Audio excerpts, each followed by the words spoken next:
Hello guys, pag-usapan lang natin si Mayor Mart Alcala.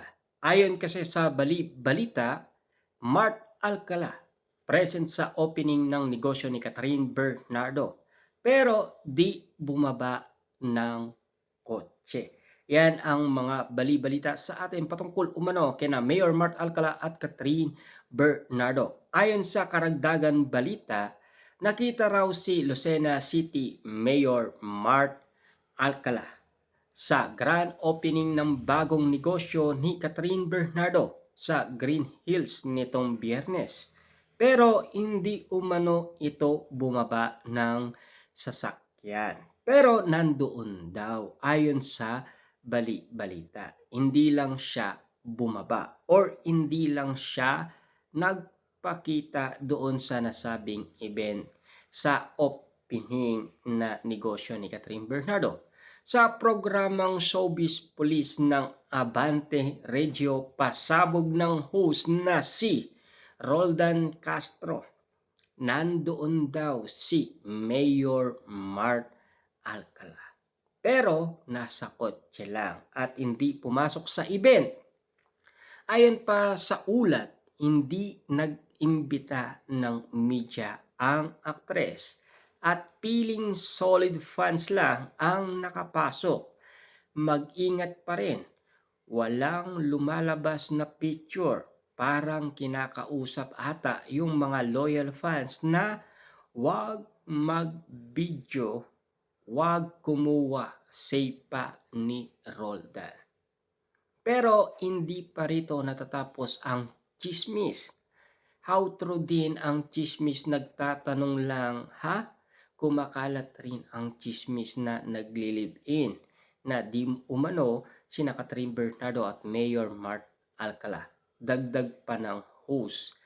Hanggang ngayon, deadma pa rin ang dalawa sa mga kumakalat na intriga tungkol sa kanila. Patungkol umano kina Mayor Mart Alcala at Catherine Bernardo. Ika nga ng balibalita, Mart Alcala present sa opening ng negosyo ni Catherine Bernardo pero di bumaba ng sasakyan, lalong-lalo na hindi umano nag-imbita ng media si Catherine Bernardo. Tanging mga solid fans lang ang nakakapasok. Pero ayon sa balibalita, mag-ingat pa rin kasi walang lumalabas daw na mga larawan patungkol umano kay Mayor Mart Alcala noong nag-opening ng negosyo si Catherine Bernardo. Pero ayon naman kasi sa balibalita, nandoon daw si Mayor Mart Alcala. Pero nasa kotse lang at hindi pumasok sa event.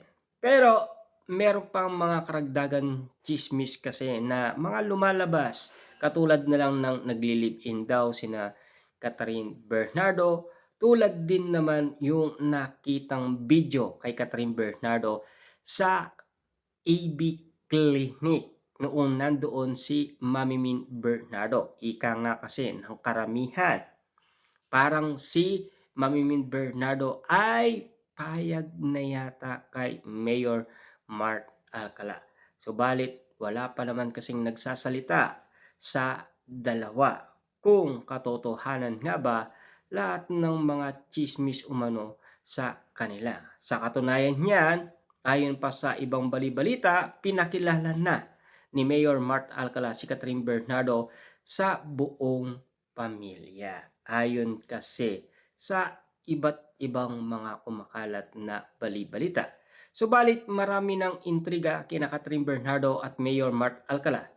Karamihan ay sa BGC, lalong-lalo na sa isang restaurant na pinasara daw ni Catherine Bernardo at Mayor Mart Alcala para walang makakita at walang makabideo at walang makapicture. Ibig sabihin, walang resibo or walang ayuda. Subalit, alam ng mga staff ng restaurant. Pero, kinuha pa ni Catherine Bernardo at Mayor Mart Alcala ang mga cellphone ng staff. para walang kumalat na bali-balita at walang mga resibong kakalat at walang mga basher na magsasalita